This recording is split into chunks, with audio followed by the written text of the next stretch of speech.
Thanks for starting the recording, Peter. And yeah, let's kick it off. And as we mentioned at the bottom of the Miro board, there will be time for Q&A at the end of the session. But please just write in the chat if something is unclear and we can keep tabs on it.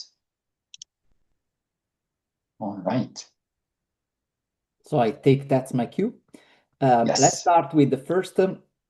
Is this readable? So we iron out the Zoom level in a way that this is readable more or less for everyone. I don't see comments, so Benji, give me a thumb up by voice.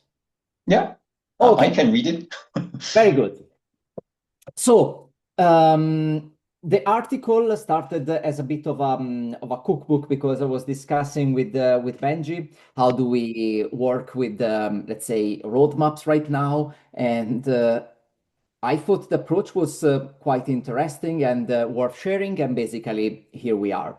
So when we share it on LinkedIn, I think there was a bit of interaction, mostly with folks questioning whether you need a one-year roadmap, and the answer is well, I think it does, because I don't think there are many business that runs with founding and the likes, where people are happy to give you money if you don't know basically where you will be in 1 year. And it doesn't mean that you will be exactly where you plan to be, but at least in most of my experience, you need to have some sort of ideas of where you would like to be in 1 year, to give guidance, to basically like onboard stakeholders, discuss with stakeholders, get funding and the likes. So the problem for me comes on the fact that I'm usually the person that has to come up with a roadmap. And as Benji mentioned, we struggle for a lot of different reasons in the past. And this is a bit the, let's say, condensed cookbook on how I'm working today, and to solve this problem in the most time effective and with as limited waste as possible. So step one of the approach is to start with a prioritized list of epics. Usually, I always, as a product owner, I always try to make sure that the backlog is in a good shape. So what good shape means is basically that items are sorted according to priority. So basically you have on top the most important items, or the one that given the chance you would like to get done first. You would like that items are properly defined, so that if you open it up, there is like some description for the objective and the context. So the idea is that I'm working with epics not on technical level, because I'm not so longer so technical, so I cannot do some stuff any longer. But I try basically to write most of the epics in object, which is what do you want to achieve, and the context that is basically why that matters. So basically trying to state which problem you're trying to solve and why this matters for customers. And then usually basically this, the epics, that is the highest level that we work on with my team, basically has some acceptance criteria that in principle are clear and testable. So from my perspective, when I say like, look, we start with a list of prioritized epics, I try to make sure that over time, in a, let's say, continuous fashion, I take a look at the epics, make sure that they're still relevant, make sure that the objective is clear, that the context is clear. If the context expanded a bit, I try to make sure that I update it, and that acceptance criteria are clear for the team that I'm working with. So over time, I find myself refining acceptance criteria because, you know, maybe you hire someone new, and what, you know, a couple of months before was obvious, now it's not obvious for anyone anymore. So basically, you always try to find a good balance. You will hear me repeat a lot that it's a lot about avoiding waste. And I always try to find the best, let's say, balance possible between describing a problem, a context, acceptance criteria, and you know, not writing another version of the Lord of the Ring, which is like thousands of billions of words. So something that is basically, that stays concrete and readable in, let's say, if you set aside 10 minutes. Our structure, it's basically with the epics, and then we go straight to user stories and tasks. There is, in principle, the possibility to use features. In our company, we use basically features if you are doing, I don't know, an epic that depends on maybe teams that are working on different products. So you have basically, I don't know, 3 products that contribute to an epic, and you want to split the work in, let's say, for the work that is relevant for product A, work that is relevant for product B, and work that is relevant for product C. So that is where features would usually come in. In my current experience, this is not needed because I'm working on something that basically it's like one product, single product epics.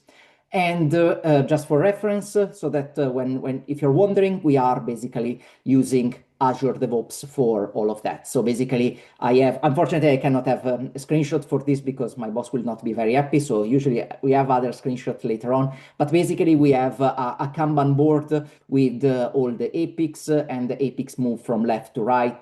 The more right you go, let's say, the readier they get. So we have like something that goes in the direction of specification phase, analysis phase, implementation phase, verification and validation, final acceptance, and basically boom, done, released.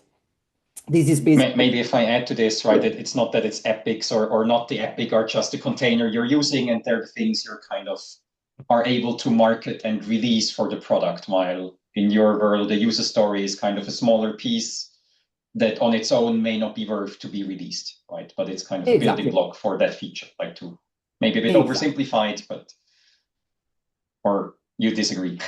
No, I do totally agree. I think we can unhide the second step. We could, or can I ask a question? You can go with a question. Because you were saying your like the items on top are properly defined. Now, when you want to do, let's say, a 12-month roadmap, what does on top here mean? Are we talking you refine the next 100 epics already with acceptance criteria, or like just what is normally the number there? Yeah, I think we can look at the next one because I think this will answer your question a bit better. So basically, step number 2 is established a realistic user story capacity, and we will come back basically to this question from Benji in a couple of minutes because we don't want to get ahead of ourselves.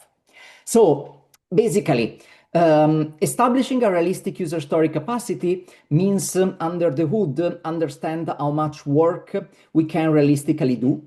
Okay, so this is conceptually similar to planning capacity using story points. Okay, so we have an identical problem to solve. What here I joked with, this is the monster problem. So this is always like how much work we will manage in a given time frame. So you know, when you are planning your sprint using story points, you say like how many story points do we manage in, I don't know, 2 weeks, 1 week, and then you translate these to which user stories will you pick into your next sprint planning. But basically the underlying problem is how much work we will manage in a given time frame.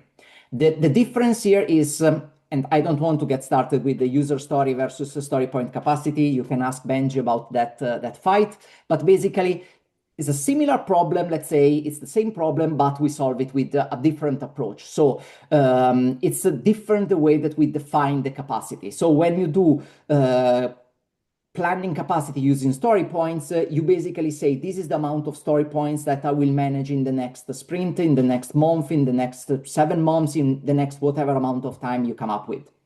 And what we are doing here, it's something different because you use something that's basically, it's I think it's from Vacanti, but basically it's a user story capacity. So you are trying to express how much work will you manage in given amount of time by using an amount of user stories.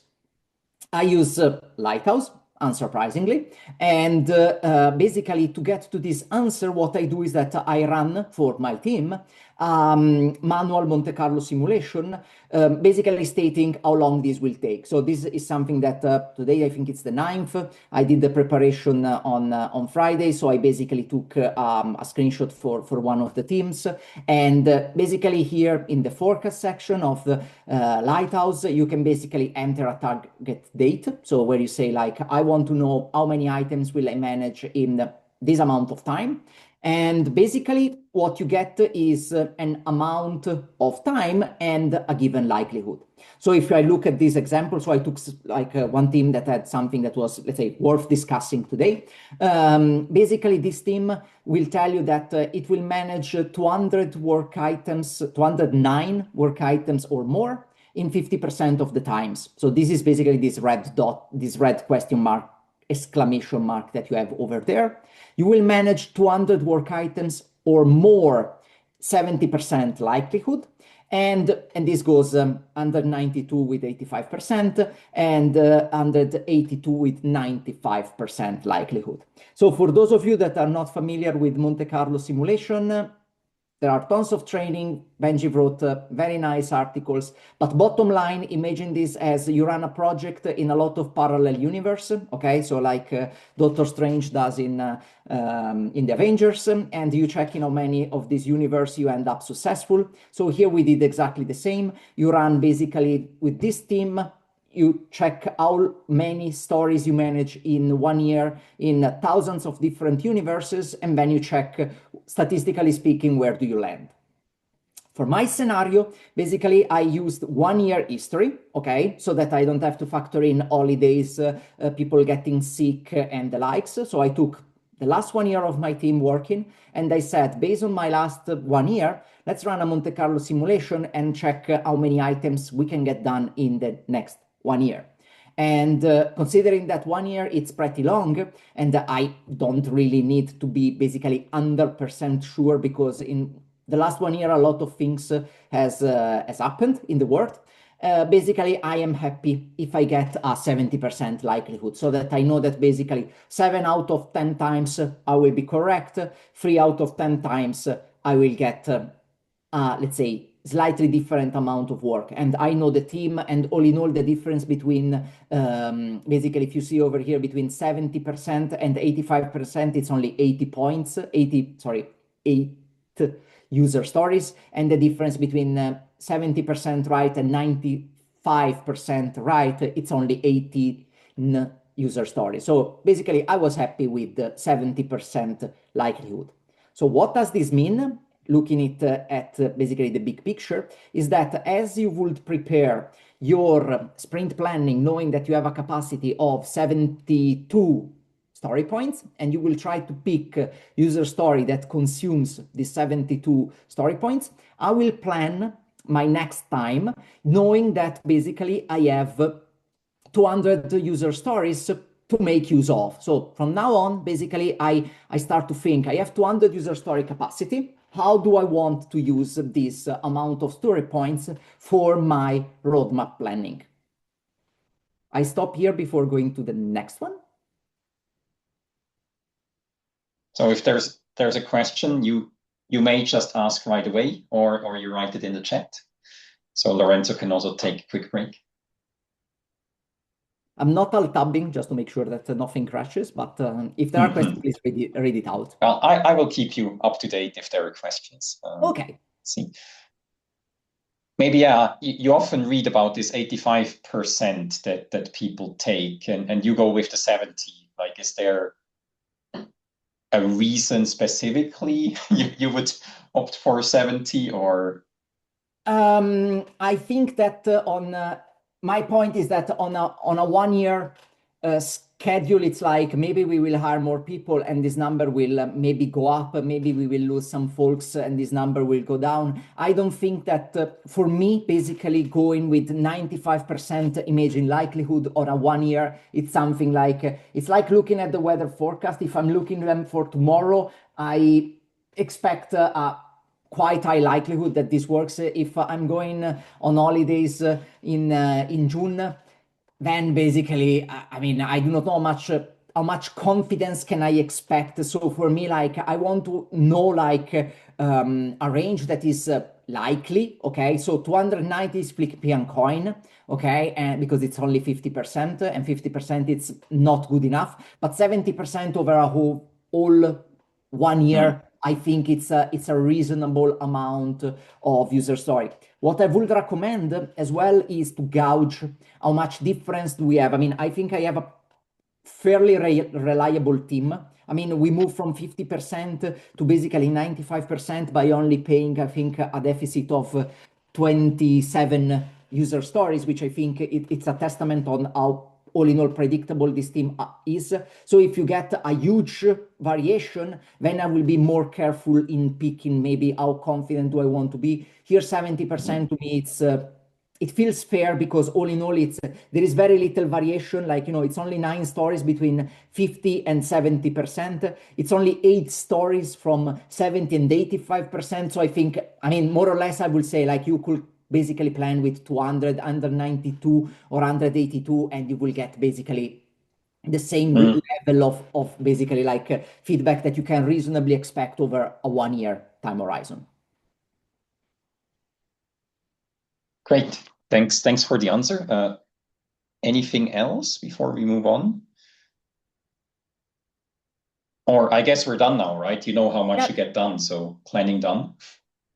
The next one is basically, this is, let's say, a bit of project management art, okay? And project management art means that you decide how much of that capacity goes to, let's say, feature development. In my terminology, it will be epic development, okay? But this is about, it goes to developing what, okay?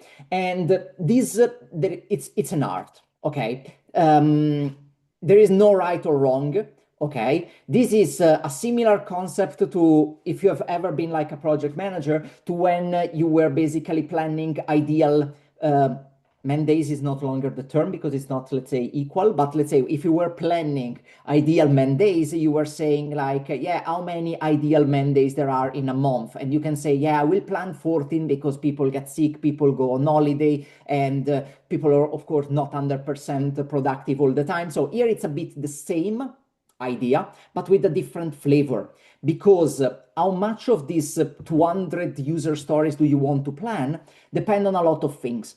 Depends on your business, the product. It's a lot of people dependent. Example, if you are running a product that is extremely stable because maybe it's very new, you did amazing TDD from the very beginning, so you know that you break the product very little and that you are in a very, very, let's say, stable business, and basically you can even play you can plan user stories basically till the last number.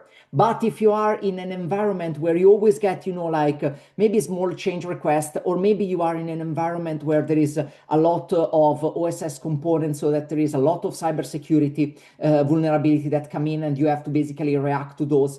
Or maybe you are in a product that unfortunately it's legacy and you will have a bit of bugs and you will need to fix them. So here the question is, if you have 200 user story capacity, do you want to plan 200 user stories exactly for the feature that your management wants?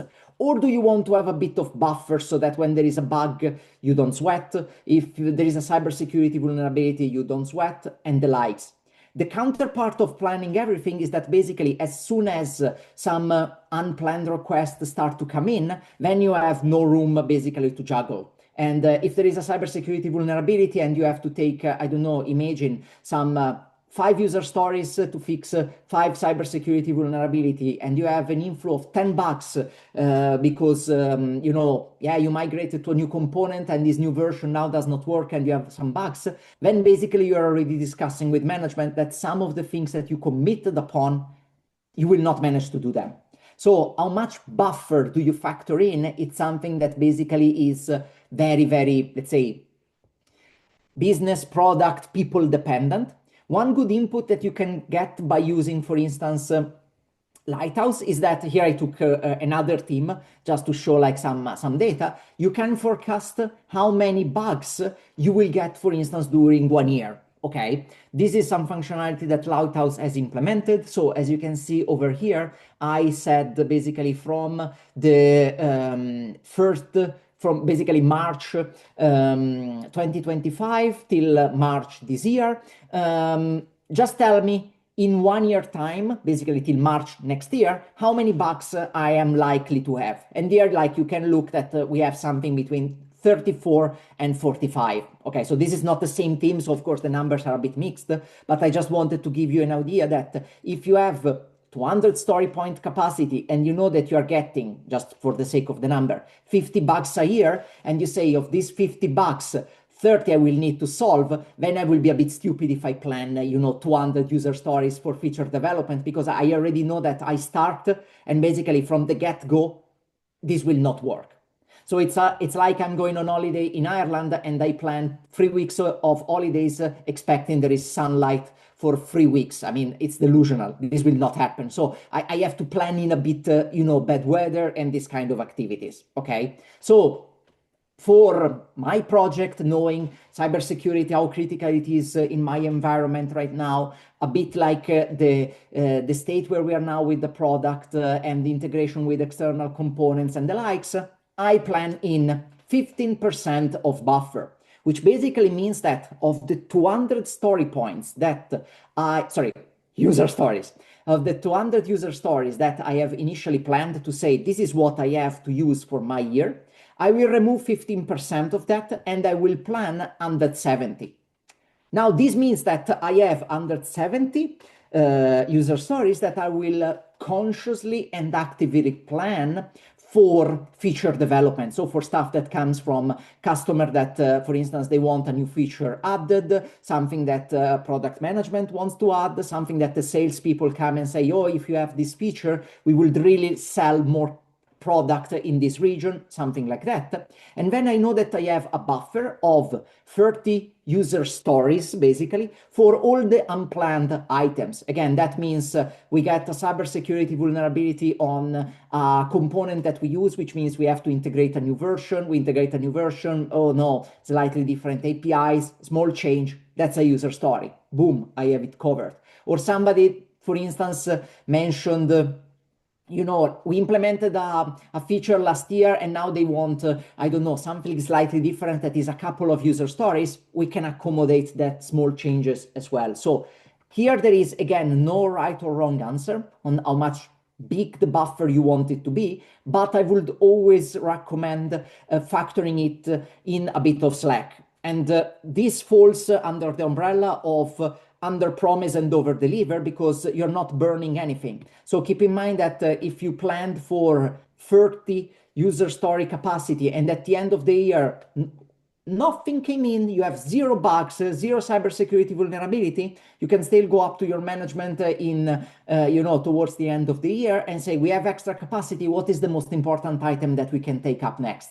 And I bet they will be very happy with that, way more compared to, oh no, we had an inflow of bugs that we didn't plan, we are now not able to deliver this functionality that we promised to that customer. So this is about basically making sure that the conversation stays healthy, and I would rather position myself in an under promise but over deliver mindset than basically planning till the last cent, and if something goes mildly south, then you're already discussing about not delivering functionality that maybe salespeople promise to a customer.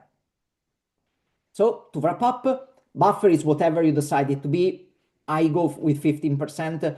It's a bit of an art, okay, as I was saying. And basically this means that for the sake of our exercise, we will not plan 200 user stories as we have defined in the previous step, but we will only aim to plan 170, and we will take 30 as a buffer for all the unplanned things that might happen. Benji, I stop for questions or comments. Yep. Let's see. Anybody has a question thus far?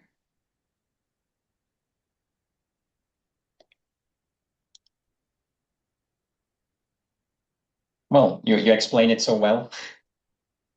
I guess we can move on. Otherwise, as mentioned, anytime, just drop the question in the chat, or we will do occasional breaks, and in the end we have some more time for Q&A. Okay, the next step is about creating basically a quick high-level plan. So this might feel like, let's say, redundant, but I will try to explain later why this step for me is important and why we stopped overlooking this step, and I made it basically, even in the cookbook, basically an explicit step. So at this point, what we know is that we have 170 user stories for us to plan. And we are in the game of saying, yeah, but 170 user stories, I told you we work on epics. So epics are basically things that the salespeople will basically sell to customer and the likes. How do we make a quick translation into that? And given that I'm all into the waste reduction, at the beginning, what we want to do is to swiftly understand how many epics will fit this available capacity. So there are many ways, and the only realistic, let's say, reasonable way that I found right now is basically to use this functionality that we have in Lighthouse, basically, to say, if we look all the history of epics, we can check what is their percentile in terms of child items. So if I look at the last 2 years of feature development, this is not the case, but in my real project I do. So if I look at the last, let's say, 2 years of feature development, you will have achieved some epics. So you close some epics, you finish some epics, okay? And you can check, for instance, how many user stories were needed in order to achieve these epics, but even how many bugs were needed to achieve these epics. And what you can do is you can put them on a chart and you can start to display, for instance, that 95% of all the epics that you have done are 24 items, which means user stories and bugs in this context, or less. And that is a very, very important information, because if we have 170 user story capacity, and we know that 95% of our epics are 24 items, user stories or bug small, then you can do a simple math, okay? And you can come up and say, look, 95 of the epics are 24 user stories or less. Let's take an easy path, and we can do like the math, and we say 170 user story divided by 24, that's make 7 epics plus or minus. So now I know that basically at high level, I will fit at least 7 epics. Why at least 7 epics? Because here I'm looking at 95% of all my items in all my history, there are 24 user stories or less. Okay, so the chance of them, all of them being exactly 24 user story, it's quite small. So I have basically, again, an under promise but over deliver approach that if basically I need to swiftly commit and say, how many epics do you think we can manage next year? I will go in and say like, look, it's 7. So if I need to have an alignment call with folks to make sure that we're really working on the 7 epics that you really want to work in. You see, point 1 I was mentioning, always make sure that things are aligned, okay, and they are prioritized and the likes. But always check, because the moment that, you know, you start to put really a constraint and it's not 14, it's not 6, it's exactly 7, people will question, are those top 7 the 7 that I want to deliver in this year? Even if the number is, you know, it's 20, are exactly these 20 the one that you want to deliver this year? And this is why this step to me is so important, because you could skip it and you can start working basically on the epics sorted on the priority. But I recognize, maybe it's a dysfunction of my company, or basically it's just people nature, that if you start to put a number and you say, look, you are likely going to get 7, and it's going to be according to priority this 7, then they will basically carefully check if this 7 is exactly what they want.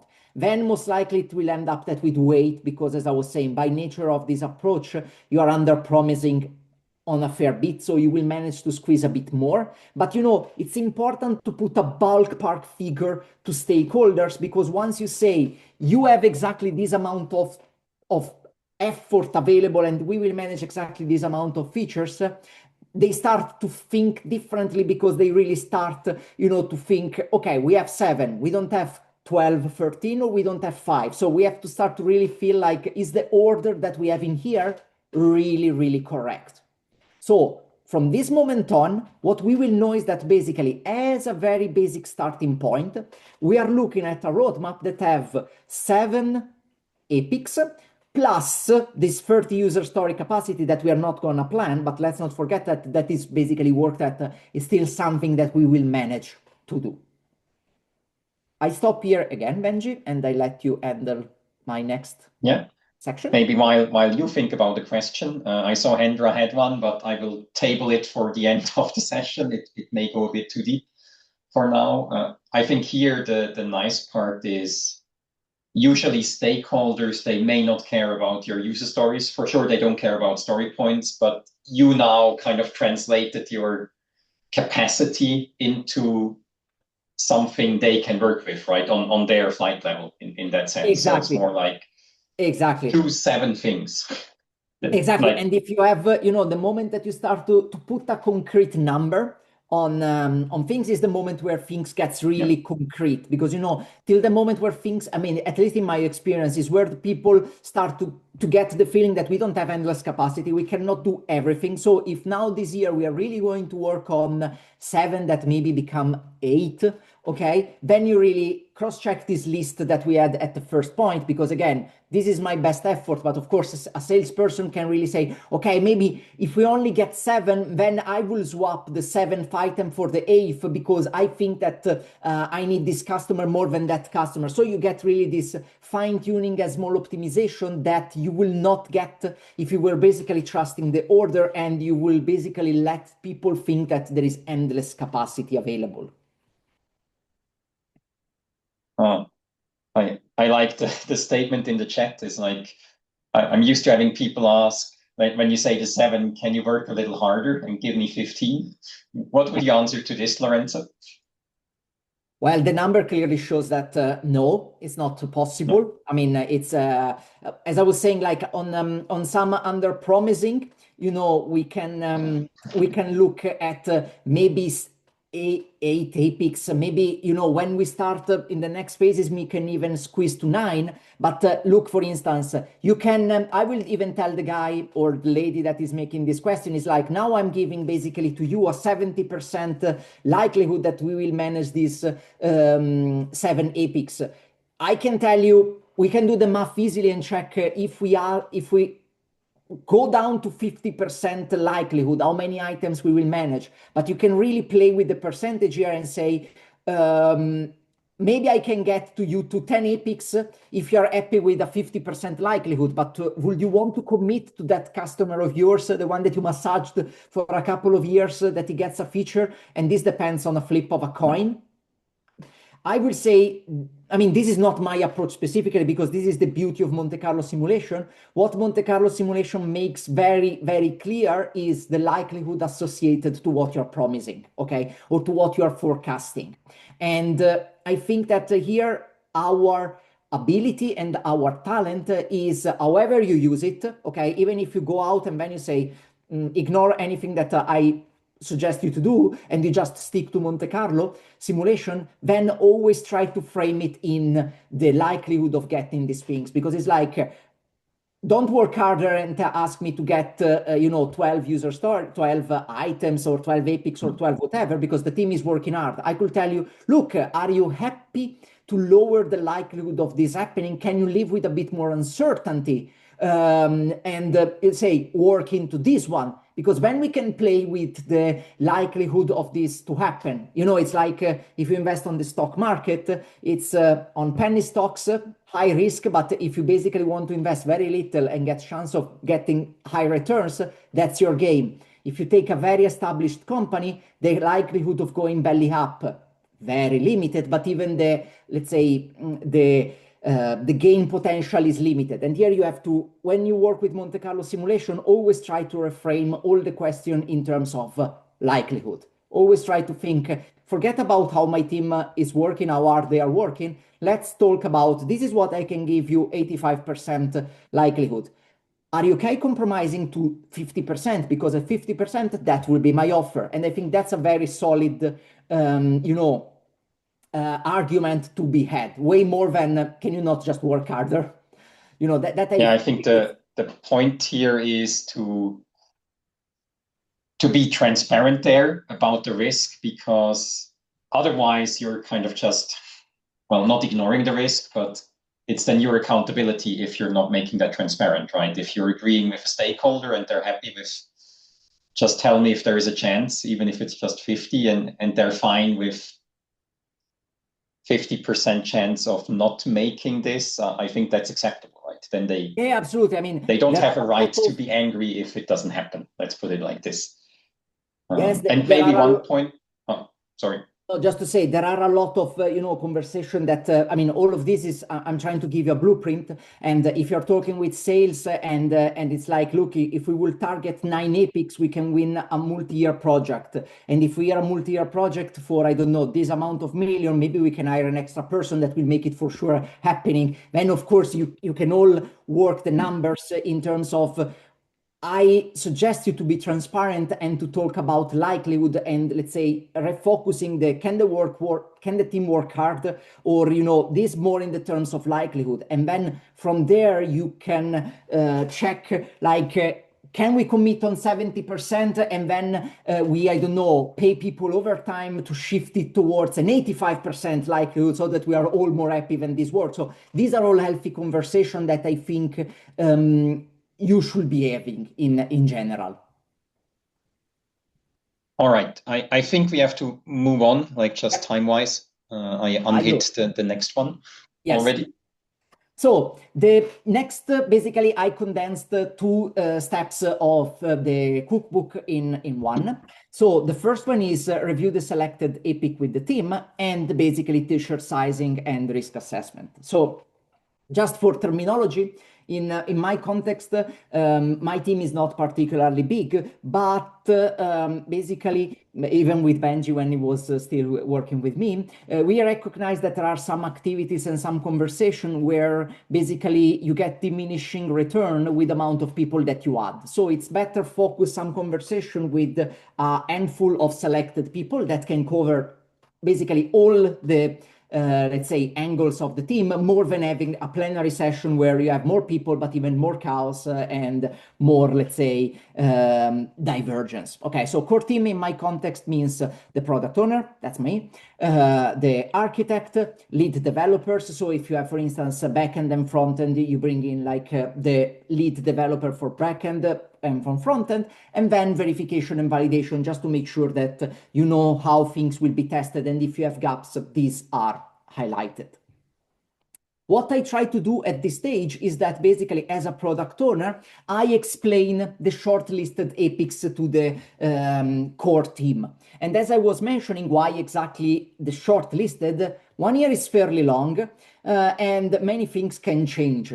And honestly, even if those ends up on the shortlisted, I am honestly not sure at all that all the epics will effectively be worked upon. I mean, all in all, I embrace the fact that we start with these 7 epics and it's 1 year. And by the time that we reach, half of the year, like our sales were amazing. They won a big project and now we have to swap a couple of epics because something all of a sudden became too important, way more important than something else. So we still allow ourselves the possibility to swap. But I want to acknowledge the fact that not everything might be worked upon.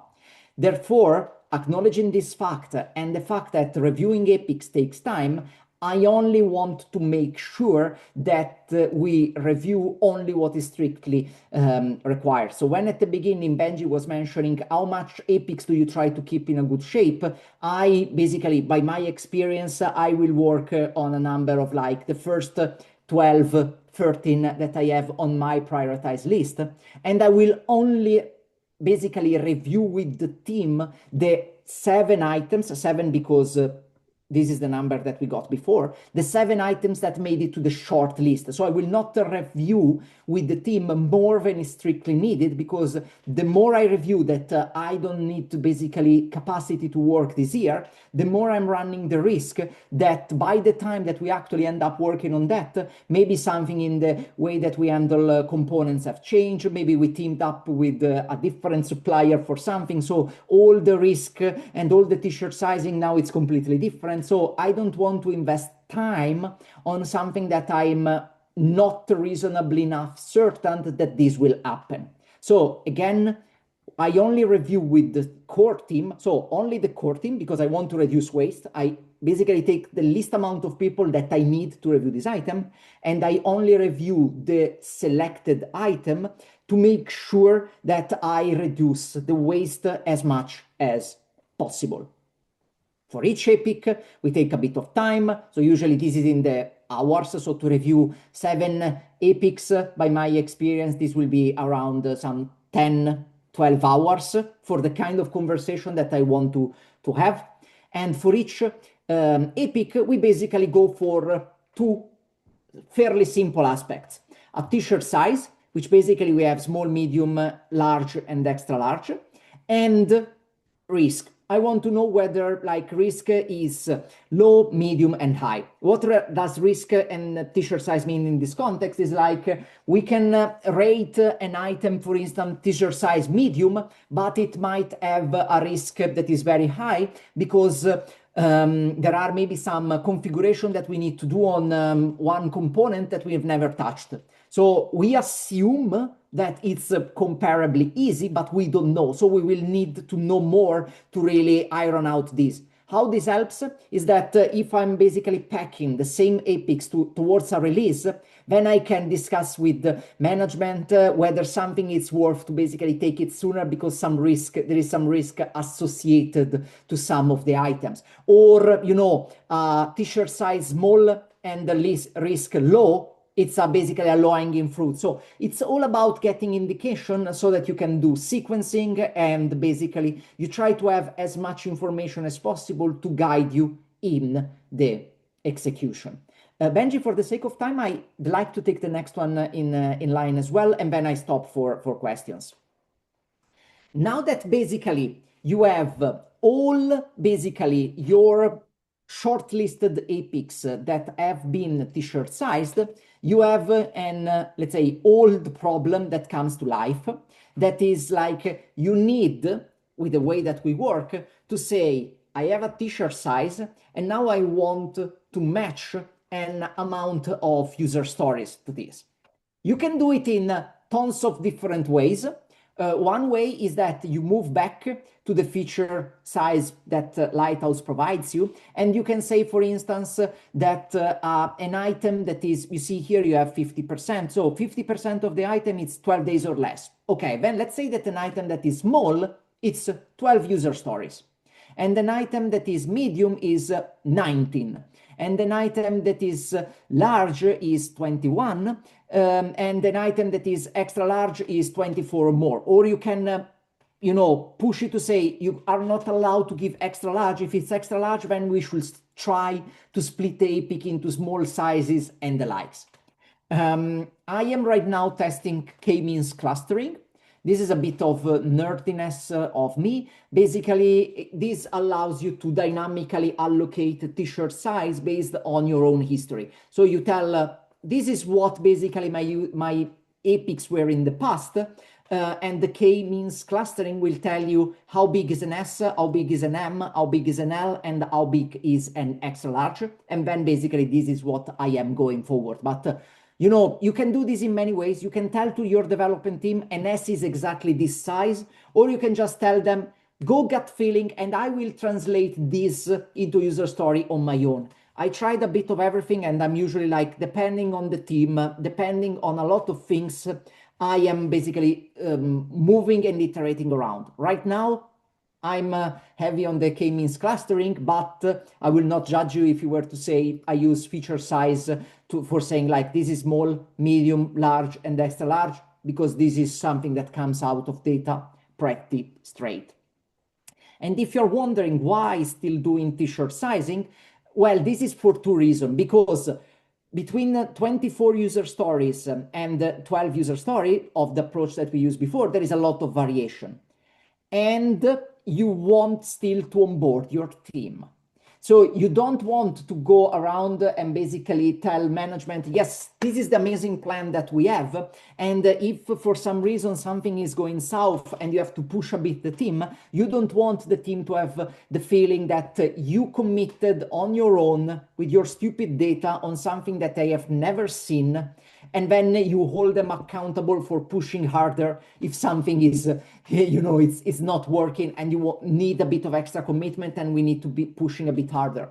So what t-shirt sizing does is two aspects. It allows you, together with the risk, to understand that not because of the fact that 95% of the epics were this big or smaller, not all the epics are going to be the same. And this is important to acknowledge. And the second is that you bring the team into the planning part of this, because you are telling them, I pre-selected something based on data, but the final plan, it's on your t-shirt sizing. So if everything is extra large, then we drop things, because then it means that we picked this unrealistic scenario in which all the epics were in the 5% that we didn't acknowledge. And this we do. Okay, so it's about making the process transparent and making your team understanding that their valuation is still basically at the core of the measurement and the planning that you're making. So to understand where this wraps up until now, we consider that basically each epic was 24 user stories. So if you look at this like this, basically this column, you have epic 1 till 7, they were all 24 user stories. And that's why basically they fitted plus minus the 170 user stories. But now what you're doing is saying, oh, epic 1 was actually L-sized. L-size means 22 user stories. Epic 2 was an M-sized. This means 18 user stories. Epic 3 was S-sized, and this means 12 user stories. Blah, blah, blah, blah, blah, blah, blah, blah, blah. And basically what you can do is that now you can do all the calculation, okay? You can do 22 plus 18, 40, 52, 74, you can do all the math, and then you can check against the 170 user story where you are at. And most likely, as I was telling you before, you will have extra capacity. Okay, you will be able to add a bit more. Why? Because you picked a very, very comfy room, okay, for this. You picked 95%. So it means that basically out of 100 epics, only 5 will be bigger than 24. The remaining will be 24 or smaller. So when you do the math, basically you have factored in by default a lot of slack. And now you can proceed with another epic. And that's again another opportunity to review with Salesforce. And it's like, okay, we have room for example 3 more epics. Given that these are granted, which one should we add? And basically you iterate this exercise until there is capacity. I hear already people, can you do it one by one? And you basically skip this phase. Yes, you could. The problem of doing it one by one is that, as I was saying, in my experience, I did it, and it ruined basically the opportunity to gather some folks in a room and say, we are managing 7 epics, which one are those? Because if you tell them, tell me what is the most important, then it's not as basically as nice as saying, tell me what are the 7 more important, because you lose a bit of ecosystem, you lose a bit of maybe features that are stronger picked together, and you might jeopardize a lot of things. Okay, maybe it's not the case in your environment, but in my environment, if I will go basically skip this and go one by one and say, I have 170, let me pick top of the list, t-shirt size, I still have capacity, yes, let me repeat. In my experience and in my environment, I will lose a lot of the conversation about getting people in the room and telling them, we have 7 items, which one are those items? Because this surface a lot of things and it allows you to sanity check the start with the prioritized list of epics. So to recap, after you have t-shirt sized all the epics and you find a way, whatever it is, to translate t-shirt size to user stories, then what you do is you sum up and you check where do you stand against your actual plan, okay, against your actual user story capacity that you had at your disposal. As I was saying, given that you used 95%, it's basically granted that you have under-promised and over-delivered. Therefore, you can walk and say, we looked with the team, there is still capacity because the items allows for us to take up more work. And you can look again, I've done 116 now, if I did the math correctly, with 24 user stories per epic, I can basically fit, I suppose, 3 more. Okay, just doing blindly the math, and I could go to the let's say the management and some sales folks and the likes and tell them, if we were to pick 3 more, which one would those be? And this is a very healthy conversation, or at least in my environment, that is a very healthy conversation to be had. I stop for question, Benji. We may not have time, so my proposal would be maybe we can close off the last 2 frames and then do the questions after for those that still have time. Perfect. So at this point, basically, we are still using the t-shirt sizing, okay? So by the time that you start working on items, you actually need to break this break this epic in user stories. And given that I want to avoid waste, I'm only basically, and I know that breaking down items in the user story takes time, and I don't want to invest time on something that I'm not sure that I will ever need to do. What I'm doing is that I'm doing the just-in-time refinement. So we start working on the first epic, we start working on the second epic, and basically I just make sure that just before the team has finished the work on the previous epic, I start to refine the second one, because till I'm basically done with this epic, it's still possible that somebody comes in and say, yeah, we want something important, epic 7 is not happening because we should do something else, okay? And this is important because all your Monte Carlo, all your forecasting, all your work still basically uses over time, basically the t-shirt size till the moment in time where you're ready. And it's basically just about time that you open it up and you work on the next item. If you unlock me the last one. So here, for the folks that are at least as old as me and has played Age of Empire during the years, I usually translate these things to folks as basically fog of war. So fog of war is this way that video games have basically to map the unexplored area of your game. Okay, so the places where you have been or where you have somebody that can tell you what is happening is fully visible. And that basically represents the item that you have already broken down. And then you have a foggy area that is in front of you because basically you don't know exactly how big this epic will be till you really invest the time with your team to break it down in user stories. But till that point in time, you can still use the t-shirt sizing that you have prepared before. So what this allows you to do is that when I start working, and this is my situation, I basically estimated that Epic 1 was t-shirt size L. I expected 22 user stories, and imagine that the item has been broken down and finished with 25. At this moment in time, I can forecast today what is the likelihood of finishing the remaining of the work by the 6th of December 2026. By the time that I progress, basically on a daily basis, this is the fog of war analogy. You see, part of what was fog initially, so part of things that were basically unknown and uncertain because they were all t-shirt size, basically they get to be known because we started working on items, we started unpacking some of the items, so we started finishing some items. And for instance, today I can check that this epic was effectively, you see, epic 1, 25 instead of 22 user stories. This was 16 instead of 18. This was 14 instead of 12. Maybe we were very quick. Maybe, unfortunately, some items were blocked and it took us a bit of time. And as of today, I have broken down this item. I am 8 user stories done out of 22, but what I can do is that I can forecast where will I land. So I can check with the 14 user stories that are remaining here, plus 18, plus 12, plus 12, when will it be done?